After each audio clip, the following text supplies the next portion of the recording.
저는 늦게 신학을 했습니다. 늦게 신학을 하고 이제 주님의 은혜를 너무 깊이 체험하고 국내에서 이제 목회를 해야 될지 아니면 선교사로 가야 될지 참 그게 선교사도 하고 싶고 국내에서 국내 목회하면서 선교사를 돕는 파송하는 그런 사역도 하고 싶었어요. 그래서 두 개 다 하고 싶은데 어떤 것이 정말 저를 향하신 주님의 뜻인지 몰라서 제가 애 2명 낳고 결혼하고 저 혼자 영국으로 선교 훈련을 떠났습니다. 선교 1년 훈련을 받고 나니까 제가 선교 훈련 끝나고 시리아로 이제 아우니치를 갔고 이집트로 아우니치를 갔습니다. 그래서 근데 그때 하나님께서 나를 국내 목회로 하는 것이 아니고 나를 선교사로 부르셨다는 확신이 그때 들었죠. 그리고 나서 선교 훈련을 받고 나니까 우리 선교회 대표님이 저한테 영국에서 선교회 간사로 선교 다니려고 부탁을 하셨어요. 그래서 제가 영국에서 선교회 간사로 이제 사역을 하면서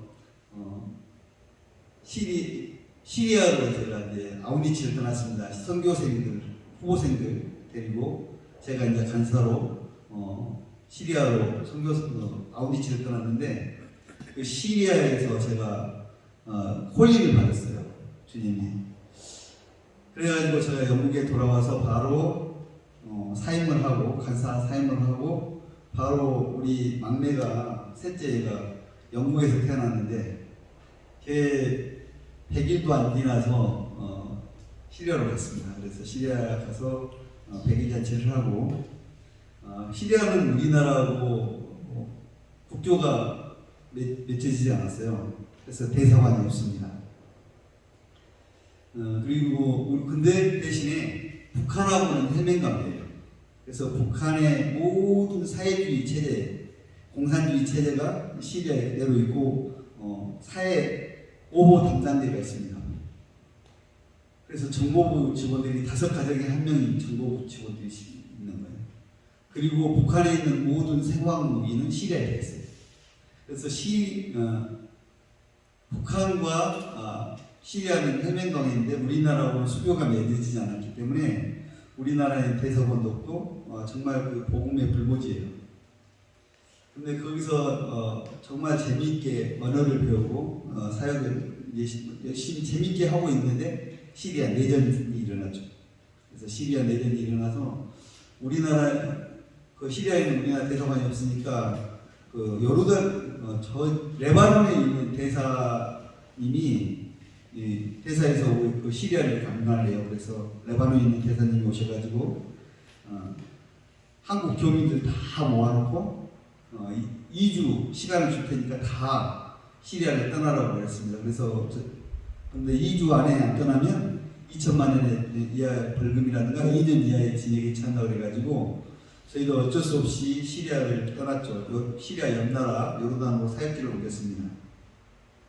시리아 요르단 사역지를 옮기면서 정말 많이 울었어요. 그 국경을 넘어서 그 조그만 차 하나에다가 그냥 옷만 가지고 국경을 넘어서 시리아 바로 옆나라 요르단으로 오는데 제가 태어나서 그렇게 많이 울어본 적이 없었던 것 같아요.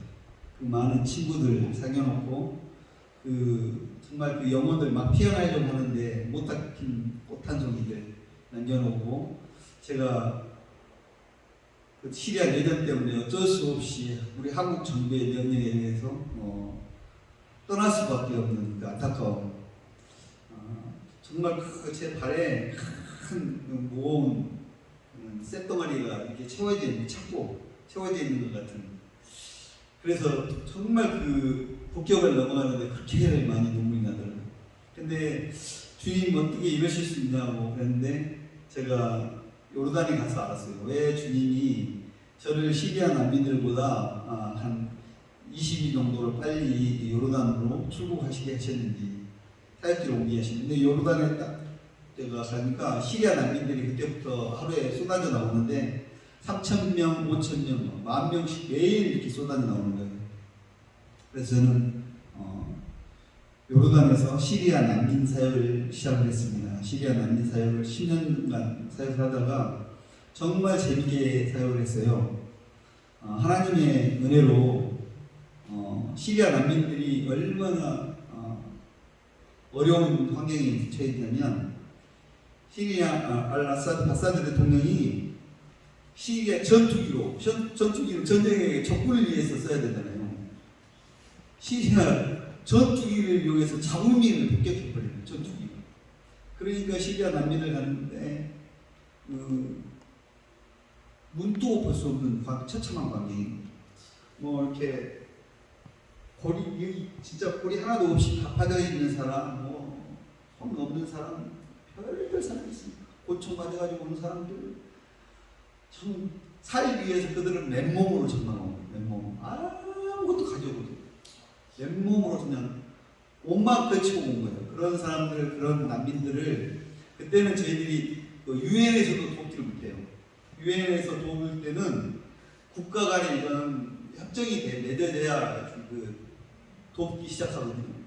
저희들은 그때 저희들이 선교사니까 저희들이 선교사들끼리 몇 명이서 모여가지고 많은 재정은 아니지만 그래서 가서 걔는 보면은 가스 사주고 일단은 목포 사주고 합류 사주고 밥해 먹을 수 있도록 해주고 그래 그 일들을 하면서 자연스럽게 도우니까 시리아에서는 복음 전하기가 너무 어려워요.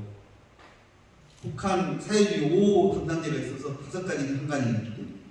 근데 요르단에는 시리아 난민으로 와 있잖아요. 그러니까 그들은 이제 무정부 상태니까 정부가 없으니까 우리가 이제 도우면서 마음껏 복음을 전할 수 있는 거죠. 그래서 정말 그 난민들 사역하면서 복음을 전해서 정말 가정교회를 잘 했어요. 가정교회 3군데를 10년 동안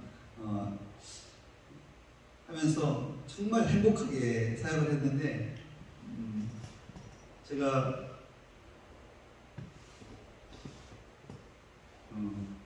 요르단 정보부 직원들한테 이제 붙잡히게 돼요.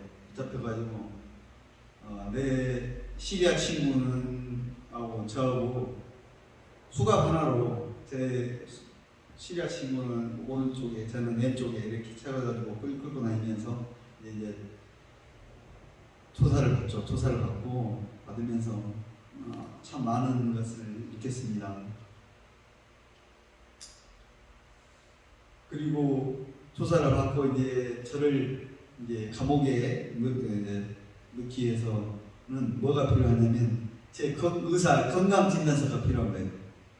근데 시리아 난민들 섬길 때 제가 그 지방이에요. 지방인데 지방에 그 종합병원이라고 딱 한 군데 있는데 종합병원 우리나라 종합병원이 아닌 그냥 우리나라 조그만 병원 같은 그렇게 크지는 않는 병원인데 그래도 그 지방에서는 딱 하나뿐이 없는 병원이에요. 거기에 제가 시리아 난민들 섬기면서 출산하면 거기 가서 애들 얼마나 난민들이니까 돈을 안 받아요. 돈을 안 받는데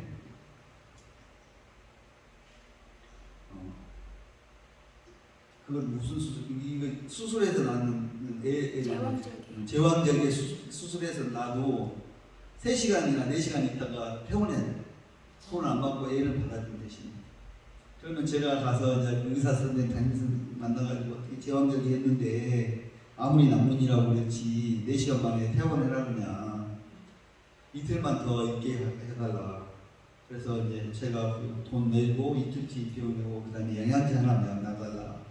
그래서 제가 돈 내주고 이틀 뒤에 제가 이제 다시 제 차에 태워서 집에 데려다 주고 또 난민들 생겨가지고 이제 크리스마스 이브 날 그 가정 초대해가지고 우리 가정에 식사 같이 하면서 예수 영화 틀어주고 이제 복음 전하려고 하는데 기다리는데 안 오는 거예요.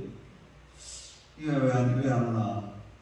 그래서 전화해보니까 오늘 약속 못 지키겠다는 거예요. 왜 그러냐? 자기의 아들이 아파서 병원에 입원했는데 근데 그 병원에 가니까 의사 선생님이 나를 보호자래. 내가 보호자라고 했더니 얘 아빠 혼좀 된다고. 그래서 왜 그러냐고. 얘 착한 애라고. 의사 의사 선생님이 얘는 진짜 부모 중에 정말 나쁜 부모라고 막 뭐라고 왜 얘를 나쁜 부모라고 그러냐고 그랬더니 그 난민이니까 그 이유식을 먹여야 되는데 이유식이 1단계, 2단계, 3단계, 4단계 있잖아요. 이 1단계가 떨어지니까 얘가 그 집에 이렇게 4단계짜리를 먹여버려요. 그래서 장폐세라고 하더라고요. 그래가지고 얘가 그 응급실로 왔는데 그래서 그렇게 갔죠. 수많은 사람 또 애들이 고열이 나가지고 40도 막 넘어가면요. 저도 그걸 처음 봤어요. 눈동자가 360도 돌더라고요. 그걸 견기라고 그러는데 난 그걸 처음 봤어요. 눈이 휙 돌아갈 때 얼마나 섬뜩한지 모르고 애들 가면 40도가 넘어가는데 얘들 병원에는 가지도 못하고 약도 못 먹는 돈이 없어. 그럼 제가 가고 제 차에 실어가지고 정말 병원에 가면 병원에서 난 그렇게 치료한 것도 처음 의사도 당황하니까 이 눈이 막 돌아가고 그러니까 이 단추를 끌어당겨 옷을 찢어버려야 되는 거예요. 단추 떨어뜨리는 거예요. 그래가지고 얼음물로 해갖고 그 겨울인데도 얼음 냉수해가지고 몸에다 계속 붓더라고요. 그래서 그 열을 내린다고. 그렇게 일주일이면 3번, 4번을 간 병원이에요. 제가 난민의 선생님이라고. 근데 그 병원에 저를 감옥에 투옥시키겠다고 제 건강진단서 받으러 그 의사를 가는데 그 주차장에서 내려서 그 건물을 가려면 한참 가야 돼요. 근데 그 수갑을 뒤로 채우고 그 이제 의사 선생님 만나러 가니까 이 사람들이 동양인이 수갑을 채우고 이렇게 가니까 도대체 어떤 큰 잘못을 했길래 하고 좀 사람들 다 원숭이 구경하듯이 다 모여있는 거 많은 사람들이 그러면서 제가 그때 참 제가 주님의 마음을 깨달았어요. 아, 주님이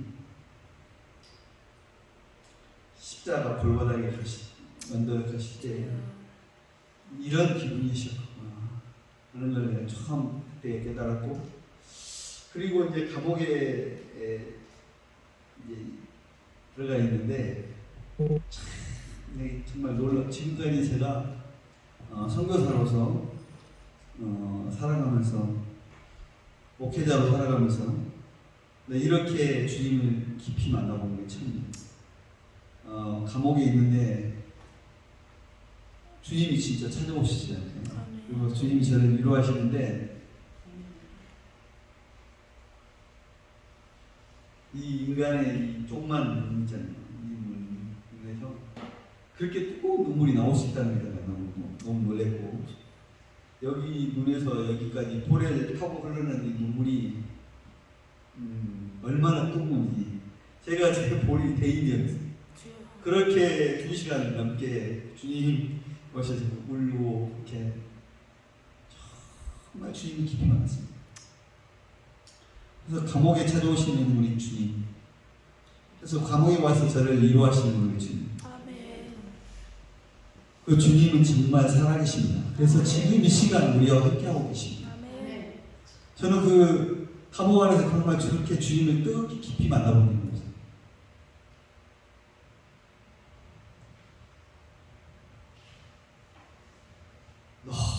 너무 주님이 그때 그 감옥 안에서 주님이 이루어지는데 그 말을 할 수 없는 그 평강 있잖아요. 평강. 이 평강을 누가 뺏어갈까봐 두려울 정도로 그 평강 제가 깊이 맛보았고, 주님을 정말 감옥 안에서 정말 깊이 만났습니다. 그리고 내 친구는 시리아 친구, 내 친구는 그래서 국가가 얼마나 중요한지 알았어요. 내 시리아 친구는 국가가 없잖아요. 무조건 선택이잖아요. 걔는 나하고 똑같이 투옥이 돼서 감옥에 같이 수갑 차고 다니면서 감옥에 있는데 저는 안 때리는데 내 시리아 친구 같이 붙들려온 내 시리아 친구는 얼마나 고문을 심게 하는지 오이 먹더라고. 내가 차라리 나를 때렸으면 나를 고문하고 나를 때렸으면 좋겠는데, 그 내 가정교회들 세입인데 가정교회 하는 친구들은 정보부 직원들이 있었을 때 하루에 3번, 4번을 뒤지는 거예요. 그러니 그 사람들이 펄펄펄 떠는 거예요. 그러니까 우리 집사람 말들은 펄펄펄 떠는 거예요. 정보부 직원들 한 번 더 올단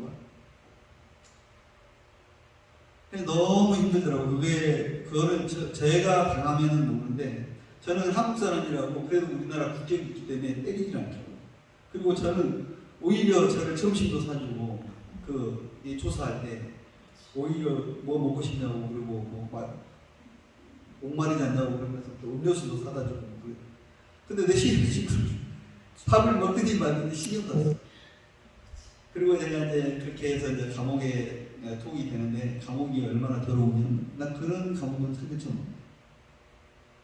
도저히 사람이 살 수 없는. 그래서 이제 요르단에 있는 영사님이 저희 면회를 왔어요. 감옥 면회 왔는데, 뭐 필요한 게 있냐고 물어보시더라고요. 그래서 제가 화장지가 필요해요. 그랬더니 영사님이 화장지 하나만 갖다 주고, 화장지를 가져왔는데 그 교도관들이 안 넣어주는 거예요. 못 들어가게, 못 넣어준다고, 불법이라고. 그러니까 그 영사님이, 그러면은 자기 차에 조그만 곽기시 있잖아요. 차 안에 트렁크에 앞에 대시면 그거 하나 갖고 와서, 이거는 되냐고 했더니, 그러면 이거는 된다고 그래서 그거 하나 들었는데, 도저히 사람이 살 수 없는 그런 지하 감옥인데,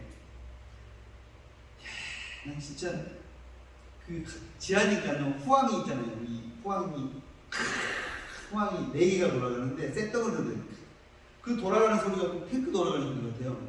그리고 모포를 주는데 그 담요하고 모포를 주는데 딱 앉으면 그 스펀지로 된 모포예요. 그래서 딱 보면 그 오렌지 솜이 삭아가지고 딱 보면 그게 썩어지면서 먼지가 훅 올라오고, 모포는 그 우리나라 60년대 모포 같은 그런 까끌까끌한 그런 모포, 냄새 나서 도저히 볼 수 없는.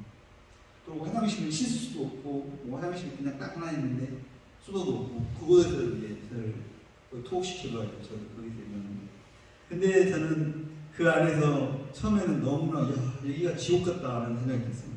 그 소리 있잖아요. 개그 그 후방 돌아가는 소리가 너무 시끄러워요. 근데 거기서 자야 되는 거잖아요. 근데 그걸 좀 꺼주면 되는데 그게 24시간 틀어놓는 거예요. 이거 처음에 들어갔을 때 정말 이게 지옥 같은데, 근데 주님이 그 감옥 안에서 하니까 하시니까요. 저는 진짜, 여기가 바로 천국이라는 걸 알겠어요. 그래서 주님은 지금 살아계셔서 지금 이 순간에도 우리와 함께하고 계십니다. 그 주님은 정말 십자가에 돌아가신 그 주님은, 십자가에서 피가 돌아가신 그 주님은 정말 부활하신 주님은 임마누엘로 정말 지금 이 시간에도 우리와 함께 하고 계시고, 우리의 지금 예배를 받으시고, 주님이 그러시다면 네 말이 내 귀에 들리는 대로 내가 행하리라. 그래서 우리가 기도하는 거 다 듣고 계시더라고요. 내가 그래서 주님이 다 듣고 계신다는 걸 알게, 내가 그 새벽에 항상 기도하는 거를 주님이 와서 다 맞아. 내가 너 새벽 기도에 네가 간절히 나를 찾고 부르짖고 기도하는 거를 내가 다 들었다. 그러면 이루어지는. 정말 주님은 살아계셔서 지금도 우리의 예배를 받으시고 계시고, 우리의 기도를 들으시고 계십니다. 그리고 이제 제가 이제 추앙이 되는데, 요르단 정부에서 이제 전화 왔더니 아침에 그 12시까지 요르단을 떠나라고. 주님이 막상 물론 이제 추방될 거는 당연히 알았지만 막상 딱 추방 소식을 들으니까 이거 감정이 막 푹푹 절는 거예요. 제가 그 세 군데 가정교회를 개척해놓고 마지막 개척한 교회는 한 2주 정도뿐이 안 됐어요. 근데 그 가정을 제가 10년 동안 섬겼는데 그렇게 예수님을 영접하지 않는 친구. 10년 동안 시리아에서 경제학과 교수했던 친구인데 난민으로 왔기 때문에, 그래도 옛날에 그 자기가 지금 아무것도 없는 진짜 빈털털인데 난민으로 왔기 때문에, 그런데도 자기가 시리아에서 경제학과 교수 되거든요. 대학교 교수. 근데 10년 동안을 예수님을 안 믿더라고요. 그래서 나 하도 예수님을 영접을 안 해서 내가 한국 선교사님들 5명을 데리고 왔어요. 가가지고 이분한테 좀 예수님 전해서 다시, 내가 해서는 안 되니까. 그러니까 우리 선교사님이 너 예수 안 믿으면 지옥 가. 그래 버렸어. 그러니까 무슬림한테 우리 한국 선교사님 그러니까 얘가 얼굴이 빨개져. 뭐 무슨 일이 일어난지 하셨구나. 그런데 얘도 그래도 지식이니까 자기 감정 컨트롤 하더라고요. 그렇게 예수님을 안 믿던 친구인데 어떻게 예수님을 믿느냐? 근데 제가 이제 우리 사역제가 가려면 우리 집에서 한 자동차로 한 50분을 가야 돼요. 거기 지방이니까. 근데 우리 제가 너무 이제 피곤하니까 사역하고 이제 보면 집사람이 여보 샤넬의 집에 무슨 일이 있는 것 같다고 일어난 것 같다고 빨리 가봐야 될 것 같다고. 또 가려면 또 너무 피곤하니까 내가 여보 오늘 좀 쉬고 내일 합시다. 아니 오늘 당신 가야 된다고. 무슨 일이 생기나. 그러니까 아니라 다를까 진짜 갔어요. 가니까 내가 교통사고가 났는데 자기가 딱 그 저를 보더만 키에 제가 제 이름이 키예요. 중동에서 제가 왜 키냐면 아랍어로 밉다가 키예요. 키. 내가 천국문을 여는 키를 열쇠를 내가 가지고 있다. 그래서 제가 내 별명이 키거든요. 그러니까 그 친구는 딱 저를 보더만 키. 네가 말한 예수로 내가 왔다. 그러니까 왜 10년 동안을 안 믿던 친구가 왜? 그러니까 제가 자기가 오늘 교통사고가 났는데 자기 몸이 뚝 떠서 3m 이상 날아가서 떨어졌더라고요. 그때 떨어지면서 아 이렇게 내가 죽는구나, 사람이 이렇게 죽는구나 할 때 자기도 모르는 사이에 누군가 손이 그 따스한 손이 자기를 받더라고요. 그러면서 이분이 키가 많을 때는 예수님이구나 라는 걸 알았다고요. 그래서 이제 종합병원에 가서 다 제가 말했던 그 아까 그 병원, 그 병원에서 다 CT도 찍고 다 MRI도 찍고 다 했는데 아무 이상이 없더라고요. 3m 날아가서 떨어졌는데. 근데 제가 보니까 어디만 있냐면 이 복숭아병원 있잖아요. 복숭아병만 파랗게 만들고 피 한 방울 안 났어요. 그래서 가족교회가 세워졌어요. 그래서 2주뿐이 안 됐는데 제가 추방된다니까 해안된다는 사실이 너무 가슴이 아픈 거예요.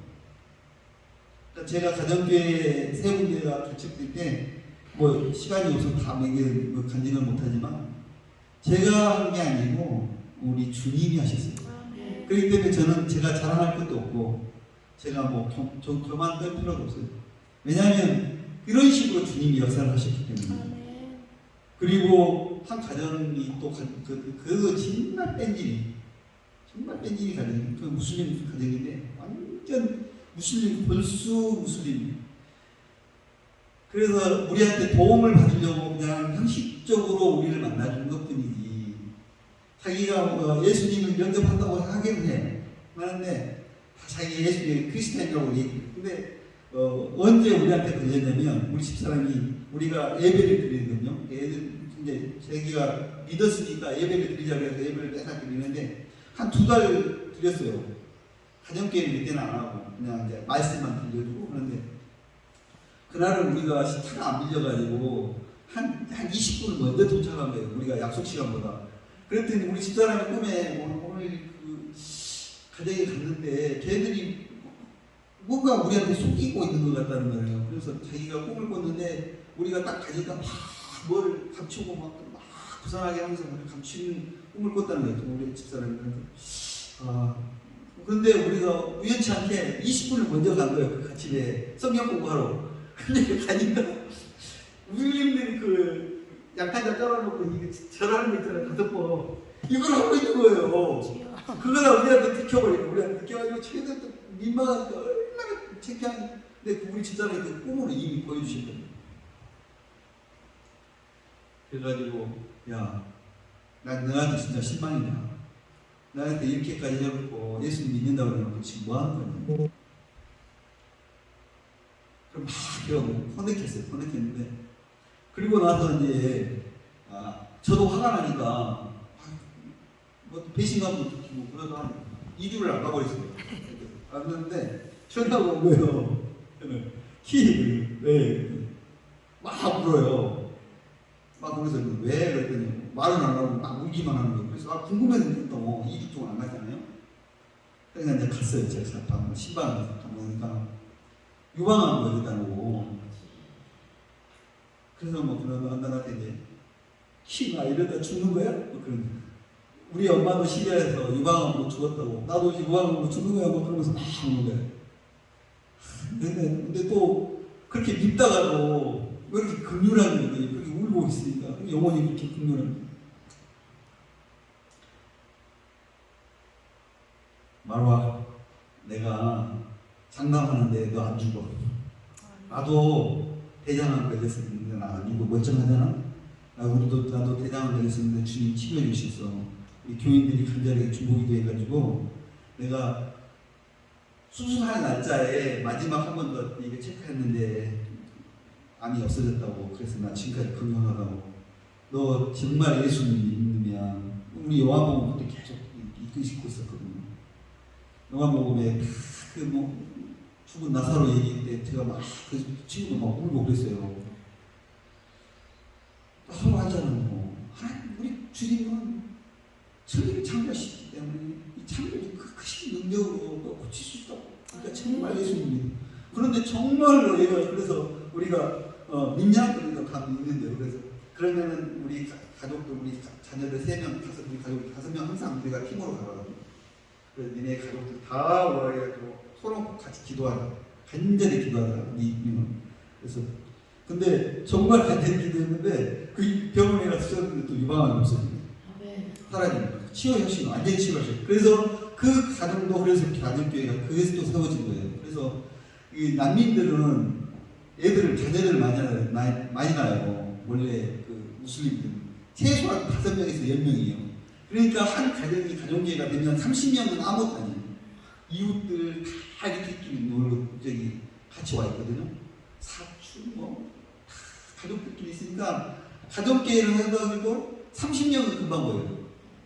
다 이웃 사촌 뭐 자기 자신 자녀들만 해도 뭐 10명 막 이러니까 그러다 손자 손녀까지 하면은 30명 금방 30명 나왔거든요.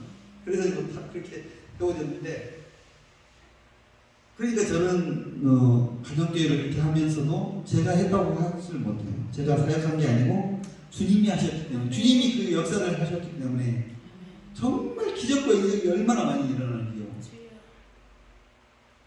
제가 얘가 간증하려면 한도 끝도 없어요. 내가 밤에 새서도 간증할 수 있어요. 제가 지금까지 사역하면서 일어났던 간증. 중풍병자 정말 일어나요. 성령의 이끄는. 제가 이 간증을 한번 할게요. 시리아 난민을 위한 우리 모든 선교사들, 애국 선교사들, 한국 선교사들, 다 동서양 모든 선교사들이 시리아 난민을 위한 중보기도의 밤이 있었어요. 그래가지고 제가 거기 갔는데 막 기도하는데 허리 있는 데서부터 엄청 뜨거운 거예요. 이 불이 근데 올라가면서 더 계속 뜨거운데 여기 올라오면서 제가 기절해 버렸어요. 기절했는데 내가 일어나 보니까 시리아 이제 중보기도 모임 끝나면 바닥에 모이더라고 이렇게 나 혼자만 근데 얼마나 창피한지 이렇게 한번 창피해가지고 이제 안 보이는 것처럼 하면서 이렇게 일어났다 이렇게 했는데 이렇게 하고 일어났는데 다른 데 다 가고 이제 저 혼자 마지막에 나오는데 나오니까 어떤 청년 한 명이 이렇게 걸터앉아 있어요. 이렇게 걸터앉았는데 왠지 모르게 그 청년이 너무 국률한 마음이 든 거예요. 그래서 제가 아무 말도 안 하고 가서 그냥 이렇게 한 번 안아줬어요. 안아줬는데 이 청년이 이러는 거예요. 왜 이러냐. 근데 보니까 일어나려고 하는 것 같아요. 일어나지 보니까 나중에 보니까 얘가 못 걷는 죽으면 걸터앉아 있었어. 그래가지고 얘가 그래서 딱 일어나고 내가 너무 얘가 죽은 거야. 그래서 내가 하지 말고 하라고 걸어오라고. 진짜로 걸어오는 거예요. 이거를 제가 진짜 전도사 시절 때부터 일어났던 이거 간증하면요 진짜 천년에. 근데 제가 교만할까봐 전도사 시절 때도 그렇게 많은 우리 교회에서 그런 일들이 많이 일어났었는데 우리 담임 목사님 한 번도 몰라요. 그걸 제가 그런 놀라운 역사들이 있고 치유가 있었는데 제가 한 번도 말을 안 하고 다 비밀이었어요. 왜냐하면 교만할까. 그런데 그 일이 나는 진짜 중풍병자가 일어난 걸 내가 진짜 처음 알게 되면 너무 가슴이 떨리는 거예요. 그래가지고 내 파송교회 목사님한테 처음으로 내가 전도사 쓸 때 있었던 일도 얘기하는데 이런 일이 있었다고 그래서 너무 가슴이 떨려서 전화했더니 선교사님 이번이 처음이에요. 그걸 저한테 그런 일이 아니 사실은 나 전도사 쓸 때 그런 일도 있었습니다. 이렇게 놀래주려고 근데 왜 말씀 안 해주시냐. 근데 그게 말할 때 아니잖아요. 잘하고 제가 한 것도 아니고. 근데 정말 주님이 살아계셔서 너무너무 놀랍게 제 삶에 너무너무 놀랍게 역사하셨어요. 그래서 정말 저는 무슬림 전도 안 된다고 그러는데 아니에요. 복음을 가진 자들에게는 영원히 와요. 진짜로 와요.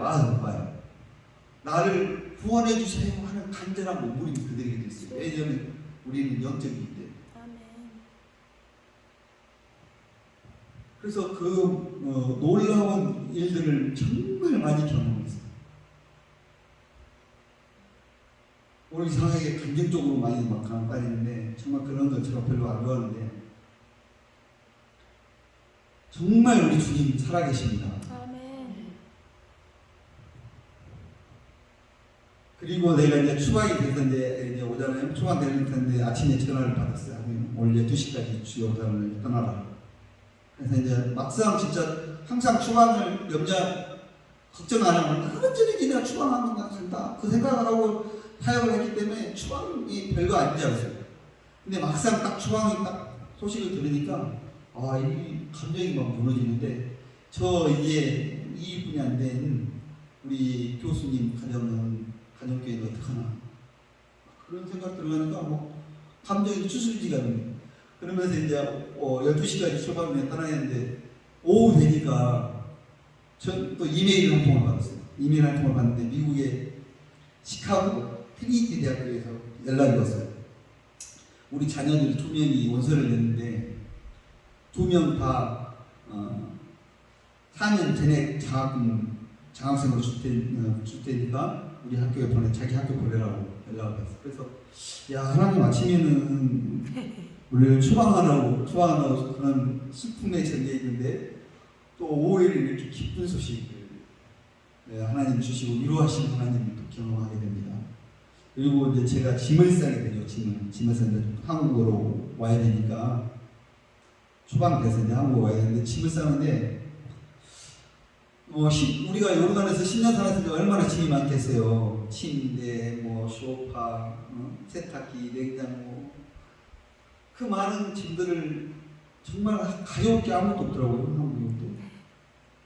그래서 저희 처갓집에 딸만 둘인데 둘 다 선교사로 왔어요. 우리 처제도 지금 요르단에 같이 시리아에 있다가 요르단에 있다가 저는 이번에 터키로 갔는데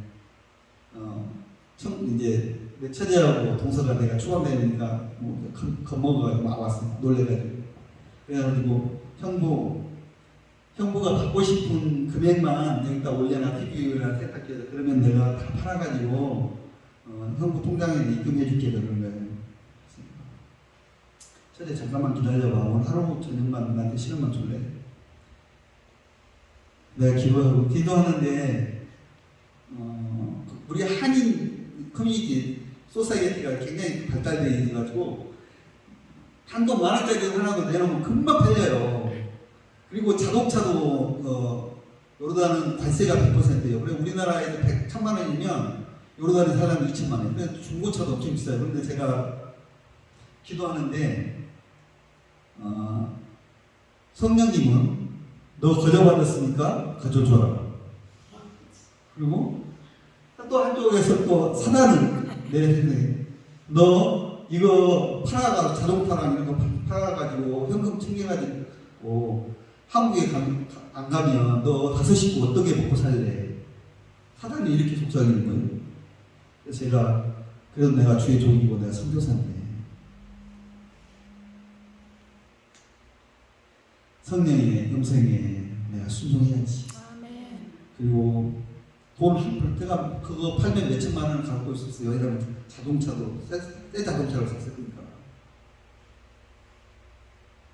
다 비싸요. 한국은 관세가 비싸니까. 최소한 몇 천만 원 더 챙겨왔겠죠. 근데 제가 오히려 제 돈을 다 들여서 큰 차 빌려가지고 남미들 다 우리 동서한테 다 나눠드렸어요. 침대는 이 가정, 세탁기는 제가 왜냐면 제가 못 있으니까 이름 써가지고 제 동서하고 같이 살겠습니까. 그래서 돈을 훨씬 더 많이 줬죠. 자동차값, 그 배달 하는 사람들이 돈을 주면서 오히려 저는 완전 빈 절대로 왔습니다. 제 자녀들 5명이 시카고 트리니티 대학교 4년 전액 장학금 받는 것도 기적이에요. 우리나라와 달라서 미국 대학교는 원서를 낼 때, 미국 대학교 원서 낼 때 장학금 신청을 같이 하게 돼 있습니다. 제가 영국으로 선교사 훈련 받으러 갈 때도 제가 전도사가 무슨 돈이 있겠어요. 그러니까 우리 집사님이 5천만 원을 낼 때 통장에 넣어가지고 5천만 원을 3개월에서 6개월이 있어야 그게 비자가 되거든요. 가족 비자가. 그래서 우리 집사님이 그걸 6개월 동안은 제가 5천만 원 넣어놓고 그래서 비자 받고 나서 이제 내가 5천만 원을 다시 집사님한테 돌려드렸는데 우리 자녀를 원서 쓸 때 뭐가 필요하면 장학금 신청하는데 부모 1년 통장 잔액 증명서가 있어요. 근데 제 통장에 전 재산이 70만 원입니다.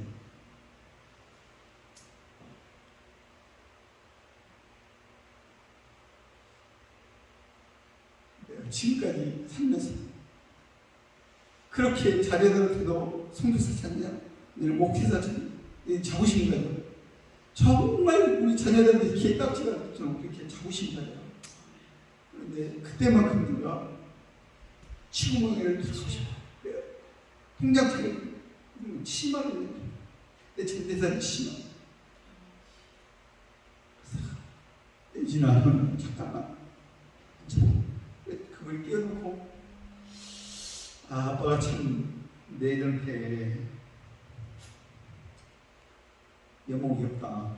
그렇지만 아빠 전 재산이면 내 뭐 어떡하지? 이거라도 가지고 내라. 주여.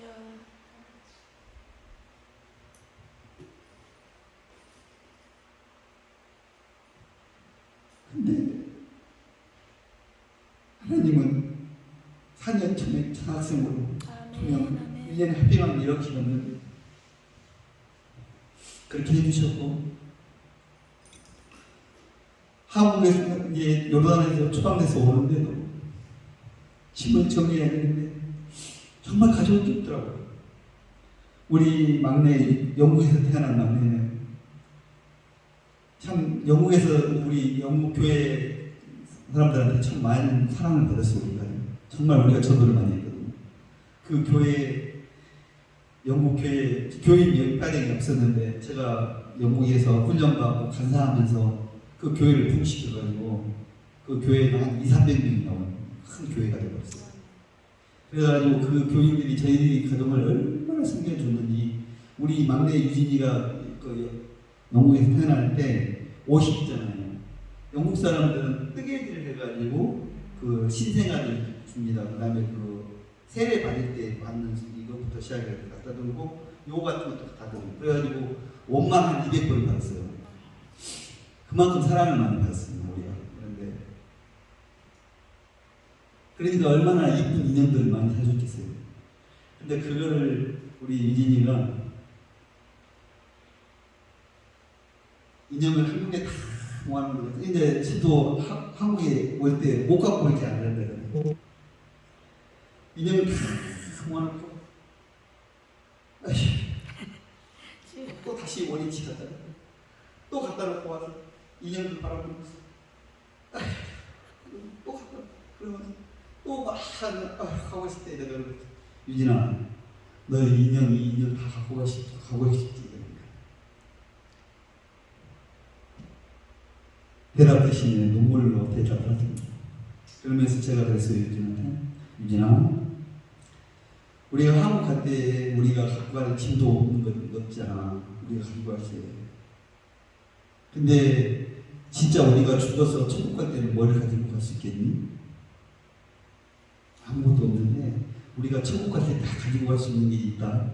그건 뭐냐면 우리가 지금 우리가 난민 사역에서 너도 했잖아. 같이 우리가 사역하고 있잖아.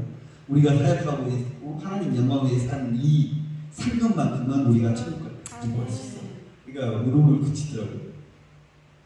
그렇습니다. 우리가 천국 갈 때 우리가 뭘 가지고 갈 수 있겠습니까? 제가 요르단에서 고국 올 때, 초강대에서 올 때 머리로는 알고 있었어요. 머리로는 알고 있었는데 이 머리에 알고 있는 지식이 이 가슴으로 내려와서 정말 천국 갈 때는 정말 가지고 갈 거예요. 이걸 제가 깨달은 거예요. 그러니까 저는 추방 다니면서 너무 많은 걸 깨달은 거예요. 또 감옥에서 그렇게 깊이 주님을 만나고 또 고국에 돌아오면서 추방돼서 고국에 오면서 아무것도 가지고 갈 수 없다. 천국까지. 그런데 저는 다섯 가정이니까 전 재산이 내가 70만 원 있어가지고 애 학교 보내도 그랬는데 그 재정 때문에 항상 싸움이잖아요. 근데 저는 선교사로 살면서 지금까지 시리아 선교사로 가기 전에 양마진 선교사 무덤 앞에 가서 주님 앞에 저도 모르게 세 가지를 소원을 했어요. 제가 언더우드 선교사나 아펜젤러 선교사들 무덤 잘 돼 있잖아요. 막 비석도 써도 양마진 선교사보다 쭉 돌고 저쪽에 도는데 어디서 제가 세 가지를 소원했냐면 선교사님들 그 자녀들 묘도 유명히 있는 그 묘에서 폭도병으로 죽고 선교사님들 자녀들 그 많은 선교사님들 자녀들 무덤 앞에서 저도 모르게 세 가지를 주님 앞에 소원해 버렸어요. 근데 그 세 가지를 참 내가 얼마나 후회를 했는데 첫째 소원한 게 뭐냐면 주님 제가 평생 선교사로 살아가는 동안에 그 어느 누구에게도 나를 후원해 주세요, 나를 도와줘 주세요라는 말을 하지 않겠습니다.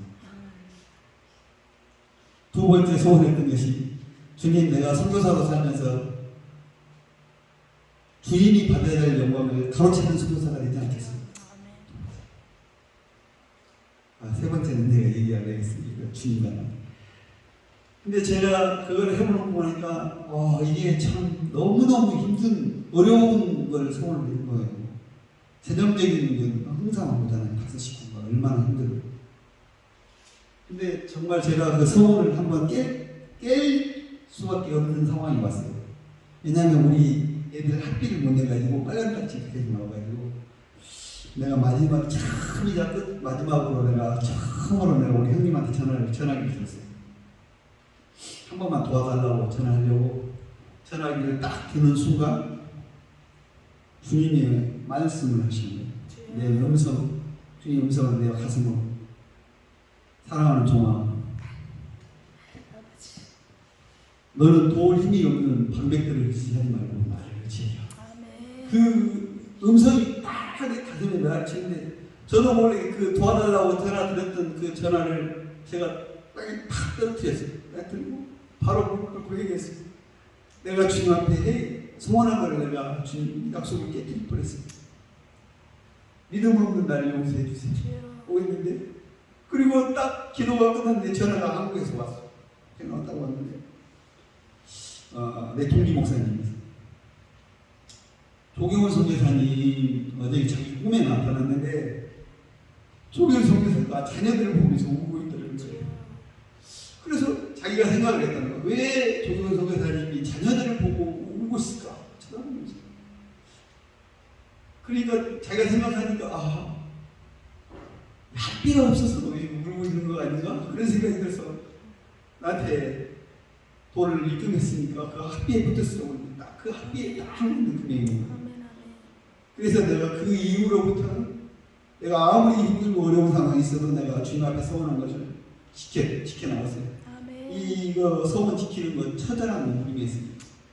근데 나중에 깨달았어요. 아, 내가 지금까지 20년 넘게 단 내 형님한테, 누나들한테, 친구들한테, 동기 목사님들한테도 단 한 번도 내가 나를 후원해 주세요, 나를 도와주세요라는 말 하지 않는 건 주님이 내가 그 소원을 깨트리는 걸 주님이 원하시는 것 같은 거죠.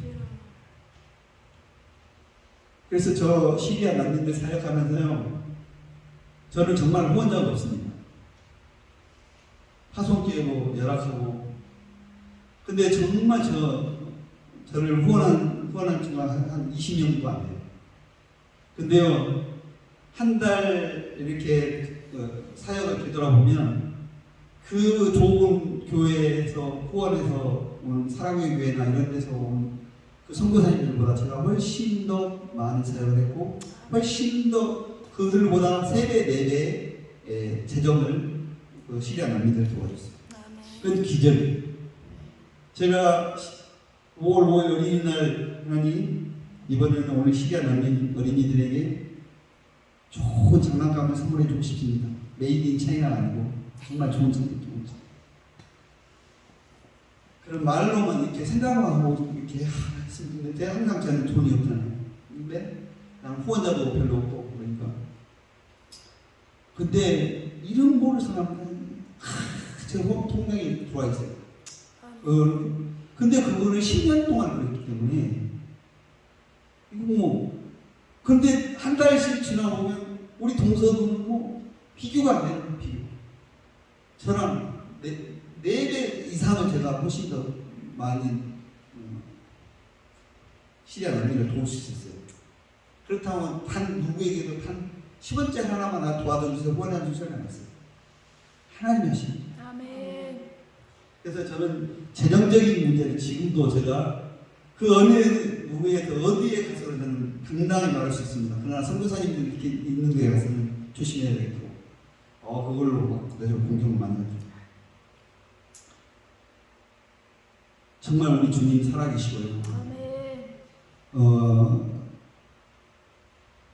너무너무 많아요. 제가 정말 이런 수많은 불길들 지금까지 사역하면서 제가 선교사 훈련 받으면서 또 전도사 시절 때부터 시작해서 기도원 가서 부딪히고 기도할 때 삼각산에서 그 처절한 우리 그런 제가 만난 주님 그 기적과 이적과 표적 말로 표현할 수 없을 정도로 많은 기적과 표적을 저한테 행해 주셨어요. 그래서 정말 너무나 많은 감동을 할 수 있고 그렇지만 저는 오늘 읽으신 본문 주님 내가 목마르다 했잖아요. 왜 생수의 근원 되신 주님이 목마르다고 하셨을까요? 우리 주님 물론 십자가상에서 지금 피와 물과 피를 다 쏟으셨기 때문에 육체적인 목마름도 있을 것입니다. 그러나 생수의 근원 되신 주님이 목마르다 하신 이유는 육체적인 목마름뿐이 아니라 영혼의 목마름입니다. 아멘.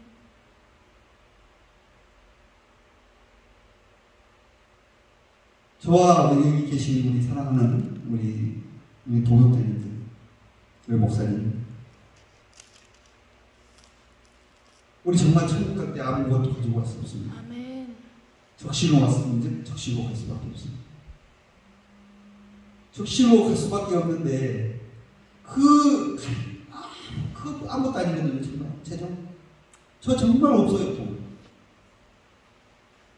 저 지금 창고는 좋은 차 타고 왔습니다. 산타페 7인승 풀 옵션. 그거를요 우리 주님 공짜가 없어요. 제가 차 가지고 왔잖아요. 공짜로. 그거 팔고 올 수도 있어요. 그냥 한국 오니까 저 차를 주신 거예요, 주님. 저는 한국에 있는 동안에 얼마나 계실 거냐고 물어봐요. 그래서 한 3개월 정도 있을 거라고. 그러면 제 차 쓰세요. 그래서 내가 차를 받으러 갔는데 봉투를 하나 주시더라고요. 이거 무슨 봉투입니까? 그거 이전할 수 있는 이전 비용이 듣기 이전에서 선교사님 가지세요. 제가 그걸 하고 와서 저기 SUV 저는 좋은 차도 타고 다니고 공짜가 없습니다. 아멘. 행한 대로 갚으시고 아멘.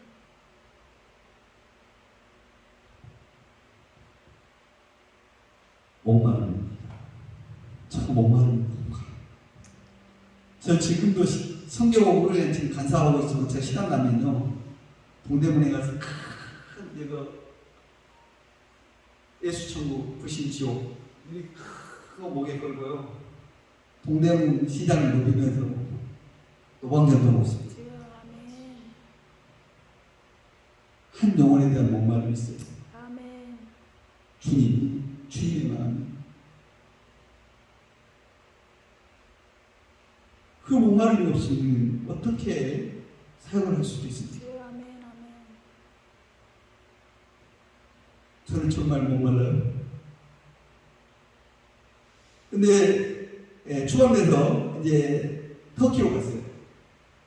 터키로 갔는데 이번에 했는데 저는 정말 추방돼서 한국에 있으면서 너무 주님을 깊이 만났고 천국에 갔을 때 아무것도 가지고 갈 수 없다는 걸 알았기 때문에 사역 공부한 자는 이제 남김없이 후회 없이 후회 없이 삽니다. 아멘. 그래서 한국에 왔는데 저를 위로한다고 추방돼서 왔으니까 점심 사주겠다고 오라고 해도 안 가고 말씀 전해달라고 강단에 불렀는데도 다 거절했어요.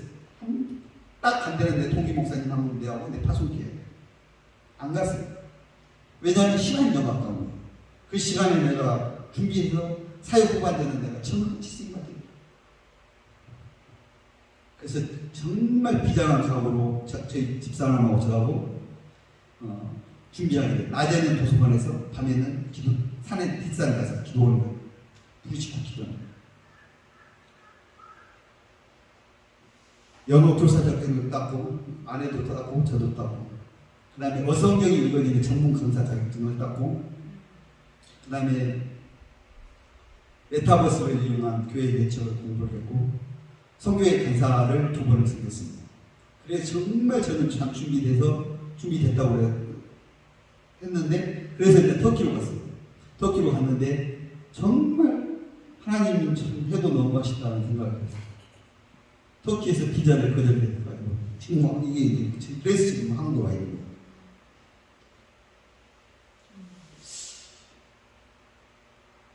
근데 하나는 터키에서 비자를 거절했는데 그럼 나는 이제 어떻게 해야 되냐. 터키 이제 추방돼서 나오면서 그때도 간단하네. 너 비자 받을 수 있는 간단해 보이고 왜 그게 간단하냐고. 너 그냥 터키에 집 하나 하면 비자 줄 수 있다고. 그래서 이제 저는 뭐 이제 이런 말을 했죠. 근데 이제 비자 제가 이제 그래서 지금 한국에 와 있는 거예요. 그래서 저는 이제 지금 이제 선교회 훈련 이제 하면서 저 간사로 섬기고 있습니다. 이제 그래서 이달 말에는 이제 12주 훈련이 끝나고 5월 31일부터 6월 15일까지 이스라엘로 이제 아웃리치를 갑니다. 우리 30년. 그래서 이제 정말 이스라엘에서 또 다른 하나님이 나에게 어떠한 비전을 갖고 계시는지 더 하나님을 좀 더 깊이 만나고 하나님의 그 원대한 계획을 알고 싶어요. 그래서 이번 아웃리치가 상당히 기대가 되고 또 하나님께서 어떻게 역사하실지 사실 제가 기도를 하는데 새벽기도 시간에 주님 내가 터키 다시 가서 비자를 얻어서 다시 사역을 하려면 집이 있어야 된다는데 그 집이 한두 군도 아닌데 그랬더니 하나님이 저를 책망하시는 거예요. 딱 한마디로 내 손이 짧으냐? 딱 그렇게 책망하시더라고요. 그래서 하나님 죄송합니다. 내가 믿음이 없었습니다. 근데 사실은 지금 터키가 지진이 일어났죠. 제가 섬기는 시리아하고 터키가 동시에 지진이 일어났잖아요. 강진이 일어나가지고 그 많은 사람들이 사상을 했는데 지금도 여진이 9,000번 이상 나오고 있습니다. 지금도 여진이 일어나고 지금 우리 자녀들 다니던 학교도 지진 테스트를 했는데 지진 강도 테스트를 했는데 그게 불합격됐어요. 그래가지고 학교를 폐쇄하고 지금은 온라인으로 공부를 하고 있는데 제가 한국에 있을 동안에 터키 지진을 해가지고 빌딩이 그냥 땅속으로 들어갈 때 종이 쪽 떨어지듯이 들어가는 거 보셨죠? 저도 터키에 가서 사실 겁이 나더라고요. 나도 저러다가 죽을 수 있겠구나. 그러면서도 주님 그랬어요. 주님, 제가 강진이 와서 지금 이제 이스탄불로 올라가고 있대요. 계속 올라오고 있는데 그 지진이. 그래서 지금 비상이에요. 그래서 우리 자녀들 학교도 폐쇄시키고 지금 온라인 공부하고 있는데 저는 지금 그래도 빨리 들어가고 싶어요. 빨리 들어가서 정말 죽을지 몰라요. 저도 뭐 지진이라서 죽을 수 있잖아요. 그러면서 제가 그랬지만 제가 주님한테 이렇게 고백했습니다. 주님, 사실 저도 두려워요. 나도 저렇게 건물이 무너질 때 죽을 수 있어요. 그렇지만 저 죽어가는 영혼들하고 끝까지 함께 하고 싶어요. 빨리 나를 터키에 보내주세요. 비자를 얻을 수 있도록 모든 여건을 열어주세요. 그 성교의 문을 열어주세요. 그래서 기도하는 길은 저는 기도하는 항상 그랬습니다. 주님, 제가 선교사처럼 살다가 선교사처럼 죽게 해주세요. 제가 목사처럼 살다가 목사처럼 죽게 해주세요. 예수 그리스도의 보혈을 내 모든 혈관에 채워주셔서 내가 사랑의 사도가 되게 해주세요. 항상 그 기도를 해요. 그러니까 제가 터키에 가서 지진으로 인해서 제가 그들과 같이 묻히는 한이 있더라도 주님, 저를 빨리 보내주세요. 제가 한국에 있는 게 정말 바늘방석에 앉아있는 것 같습니다. 그래서 제가 그렇게 요즘 기도하고 있습니다. 근데 정말 중요한 것은 우리 마음속에 한 영혼을 향한 향긋한 목마름이 있어야 됩니다. 주님이 목마르다 하신 그 목마름. 그리고 오늘 읽으시던 본문의 마지막에 주님이 또 이르시던 내가 다 이루었다. 그 다 이루기까지는 주님은 순종하신 거잖아요.